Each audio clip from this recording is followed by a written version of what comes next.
Hey guys, welcome to TysonVersation number 9, and I'm pleased to announce only 9 episodes in, we already have our first sponsor. So let's roll their sponsor real message and then come back here.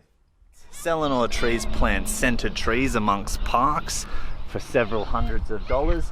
And what it does is produce a smell for the park. You can create your own signature smells. And this one, Banksia, and it emits. And if you put in the code Boston Jug Selenor 10, you will get 10% off any scented tree for your park. So thanks to Selenor Trees for that sponsorship. If you are listening on podcast, feel free to jump over to YouTube to check out our first sponsorship message by Selenor Trees. If you're joining us anywhere else, welcome to the 9th TysonVersation. Let's get it started with a little bit of housekeeping. Let's do some cleaning. We are available on Apple Podcast and Spotify, and I mentioned this a couple of podcasts back, but it helps to leave feedback, I hear. So if you're enjoying the podcast, getting anything out of them, please, I encourage you to leave some feedback, and it helps boost the podcast on the distribution platforms it is on so that more people can hear it. Last week, I put up the podcast with Niels Jornsson. So head over to my YouTube or on the podcast, just scroll back to the last one to listen to that conversation. It goes about an hour.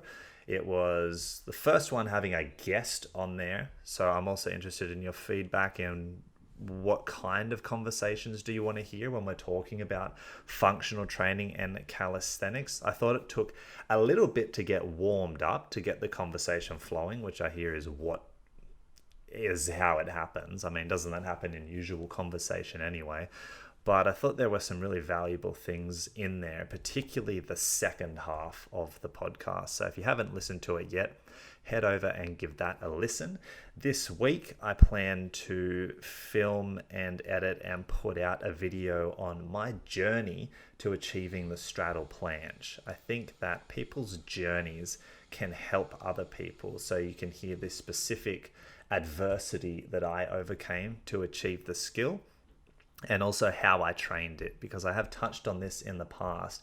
There are things that someone of my height and proportion and weight can, advice I can give to someone that will help a lot more, or be a lot more applicable to someone than advice from an elite gymnast whose proportions, weight, height, size is not as relatable to the average person as my proportions would be.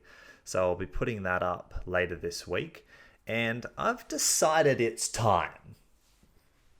I'm fed up. It's time. I'm going to be tweaking my content a little bit on YouTube over the coming weeks and months to be a little bit more YouTube-y in terms of their titles, their descriptions, and the premise of the video.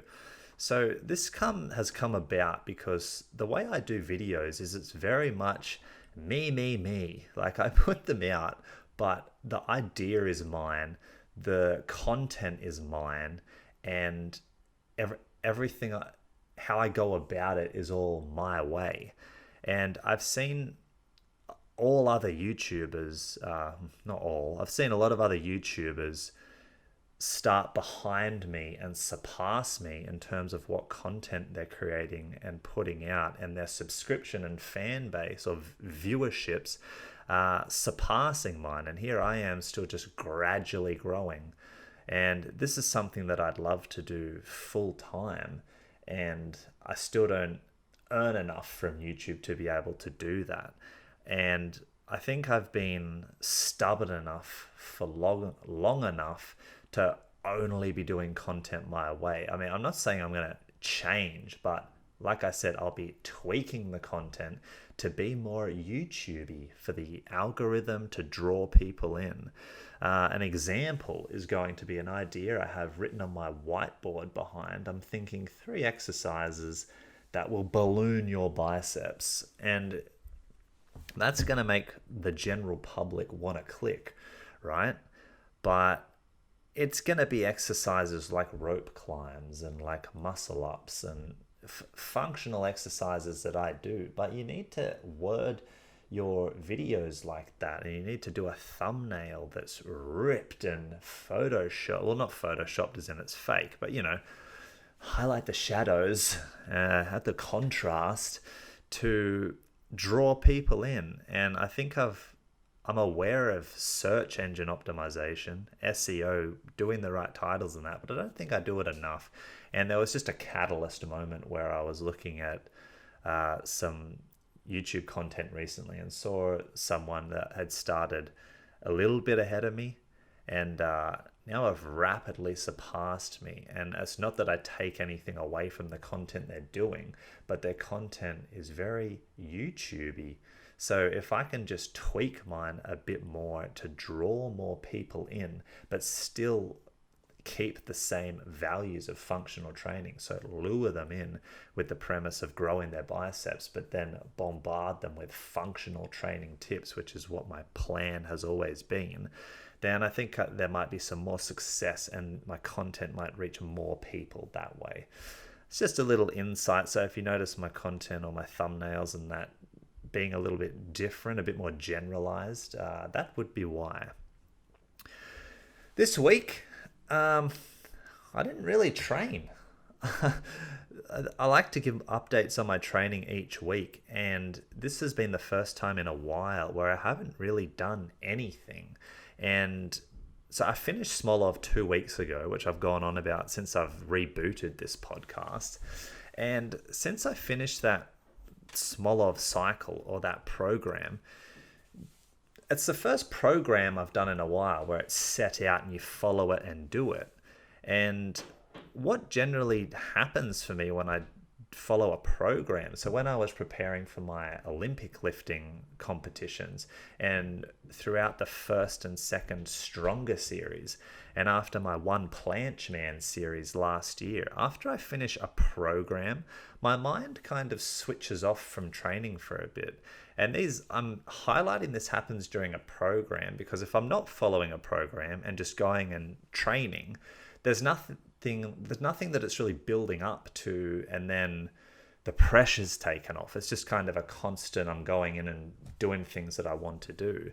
But when there's a program, there's almost like an alleviation of stress once the program is finished, and I need to kind of get away from training for a while. And I think that's a healthy thing, because I've spoken about this many times before. My goals when I train are not to be the best in the world. It's to teach my body skills so that I'm more adept at moving throughout life and have a healthy body that allows me to do lots of different things, whether it be learn a martial art, whether it be climbing outdoors or going mountain biking or lifting weights or running or walking for an extended period of time. My body's able to do all those things because of the movements that I practice during my training. So I'm not in a rush to get anywhere. So to have a week off training every now and then is kind of like a mental deload.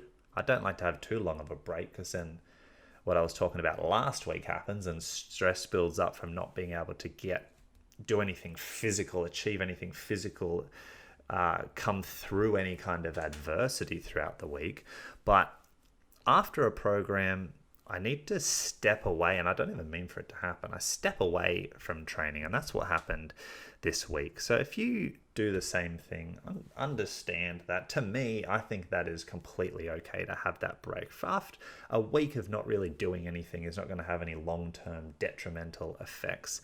So the only thing that I really did was a 40-kilometer bike ride again, which I'm thinking is, I need to look into this a bit more, is a bit debatable anyway of how good cycling is for your lower back and stuff. But the actual exercise of going out and exploring and working the legs, there are a couple of sprints during that cycle which were quite enjoyable too. I enjoyed the cycle, and I'm doing the cycle for a charity bike ride in November for multiple sclerosis, which I don't have any notes in front of me, but from memory, multiple sclerosis is a disease that is most likely to hit people in their 30s, and I'm turning 30 next year. And it essentially, I'm just putting this into a nutshell, takes away their movement. And being someone that cherishes the ability to move and to be able to use my body for so many different things, MS is something that would be a terrible thing to get and must be quite a challenge to deal with for the person who has it and for their family members and their friends. So this charity ride is something that I've did 2 years ago and I'm doing again this year, and I'll put a link in the description now. I may as well start doing it now. A fundraiser to raise 250 Australian dollars at least to put towards multiple sclerosis research. So that is why I'm doing these bike rides, and it's basically to just have my body. I could do an 82-kilometer bike ride just off the bat, given my fitness level, but there's also a kind of a bike ride fitness in terms of my back being used to being hunched over on the bike for the entire duration of the ride. And also I was talking about last week the damage it does to the nether regions if you are not prepared. So go and listen to last week's if you haven't, to understand the risks of doing an untrained long cycle. So I'll put the link in the podcast notes or the YouTube description. If you could go and donate, that would be much appreciated. I'm aiming to raise 250 Australian dollars by the start of November. Now, the current events for this week, there's just one main one I wanted to target. I had someone message me on Instagram asking me if I had read the book Range, Why Generalists Triumph in a Specialized World by David Epstein. And I haven't read the book, but they were interested to get my thoughts on the premise of the book, or if I had read the book, my thoughts on the premise. So this is the person who messaged me, their condensed version of David Epstein's book, to give me a packaged version of the idea presented and to get my thoughts. So this is kind of like a little bit of a Chinese whisper, because they've read the book, they've word paraphrased it to me, and now I'm telling you what they've said. So no, I've not read the book, but this is how they said it. Essentially, the book is about saying early specialization in anything, except a few cases, can be detrimental to achieve a high level in your field. The book is a well-reasoned case for that idea. He compares Tiger Woods, who grew up playing specifically golf, to Roger Federer, who grew up playing many different sports before specializing in tennis. Usually we tend to think, I wish I started earlier in X, for example, gymnastics, say. But according to the author, having a more well-rounded general approach may serve you better in the long run. An example would be that instead of starting gymnastics at 5, you play different sports and develop your coordination, speed, and strength, and that will make you a better gymnast once you start. So that's how they worded the summary of the book, and I've not read it yet, so can't really paraphrase any more than just repeat what they've said in the message. And I want to read the book now. That's piqued my interest, because the title, Why Generalists Triumph in a Specialized World, well, it's not like a us versus them type of thing, or I belong to this particular tribe. But because my idea behind my training is to just move better and be healthy throughout my entire range of life, not be 55 and I've ruined my back from years of training and not caring about it just so I can peak back when I was 30 and I'd be unable to do certain things. I'm looking to be able to move throughout my whole lifespan, and a big part of achieving that is to generalize my training, not to get too specific into any particular thing.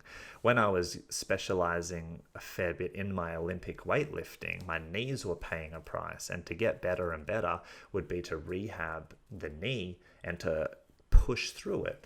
And essentially I saw it in long term, my knees being quite messed up.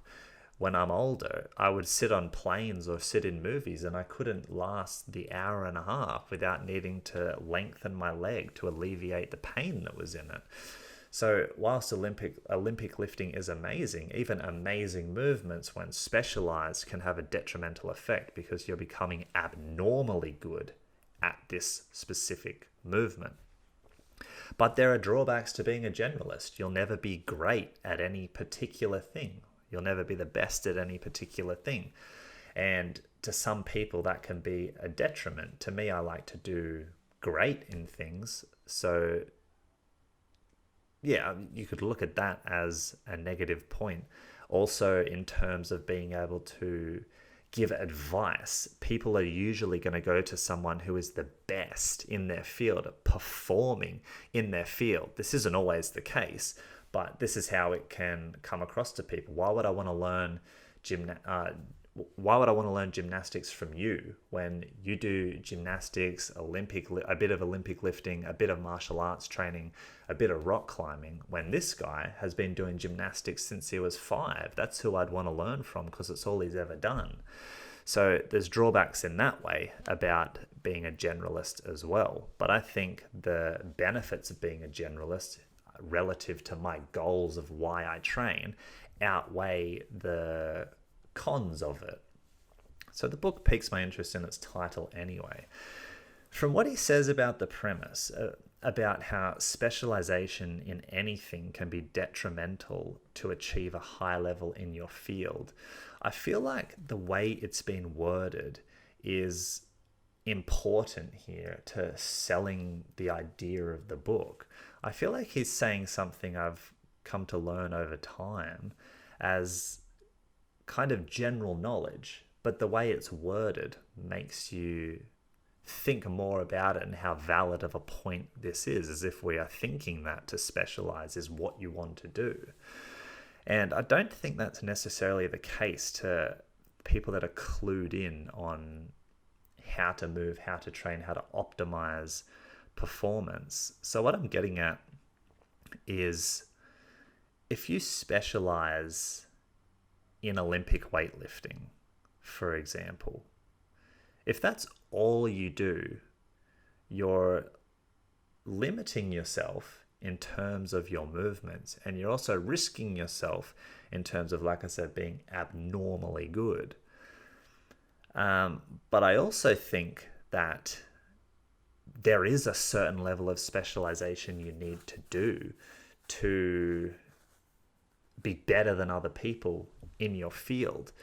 So the last paragraph that they sent me was an example would be that instead of starting gymnastics at 5, you play different sports and develop coordination, speed, strength that will make you a better gymnast once you start. True and not true, because if you want to be great at gymnastics, you should start gymnastics early. But that's not to say that's the only thing you should do. If there are other things you can do that help to develop coordination, speed, and strength, then you should also be involved in that. But there's only so much time in the day. This is the problem of the generalist, is there's only 24 hours in the day to learn things. But you also need to look at what is optimal for your aims, for your sport that you want to do. Because just a slight deviation here, when I worked at Gymnastics New South Wales, their slogan was "Start here, go anywhere." And the idea behind that slogan is that you can start in gymnastics and it will give you the foundations to go anywhere else, whether you want to get into soccer or rugby or swimming or climbing as you get older. Gymnastics gives you excellent foundations to be able to do that. So there's a few exceptions to the rule there, where things like gymnastics and athletics are amazing things to get into because they're so effective at building foundations within the practitioner. So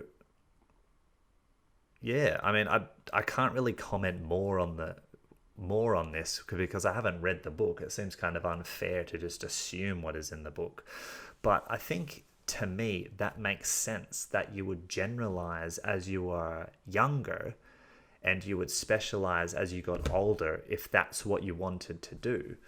But if you loved doing something, or you want to be the best at a particular sport, I'm wording this assuming like a 5-year-old knows that, but you would need to mix in the thing you want to be great at with other things so that it all complements each other. I don't think you would actively avoid that thing and do a bunch of other things so that when you are, say, 15, you go, right, now I want to get into it. You wouldn't want to take it that literally, but I would not assume the book would be taking it that literally. So those are my thoughts initially on that, why generalists triumph, because they're taking in a bunch of different information. And that is why, for example, someone like me who does gymnastics, weightlifting, a lot of mobility training, has certain advantages that I don't see anyone else has when I go and roll in jiu-jitsu. I have a certain aerial awareness, mobility, flexibility, and strength that all pays dividends. And the final thing I need to do is have technique, which comes from doing specifically jiu-jitsu. But if all I did was jiu-jitsu, then I wouldn't have that strength or flexibility, mobility, aerial awareness that gives me certain advantages when technique isn't there for me. So let me just have a quick look at something here. That's pretty much combining the current events and the Q&A for today. So just a quick little dose of functional training today. Next week, I will have attended an injury rehab runners workshop. So I have a little bit of info for that, and I'll be getting into my second Smolov training cycle and just getting back into my training in general. So thank you so much for listening. Thanks for dropping by on this Monday. And remember to hashtag TysonVersation or leave a comment to let me know of any current events or any questions that you have that you'd like me to address in the podcast. Thanks for listening. Thanks for watching, and I'll see you for the next one.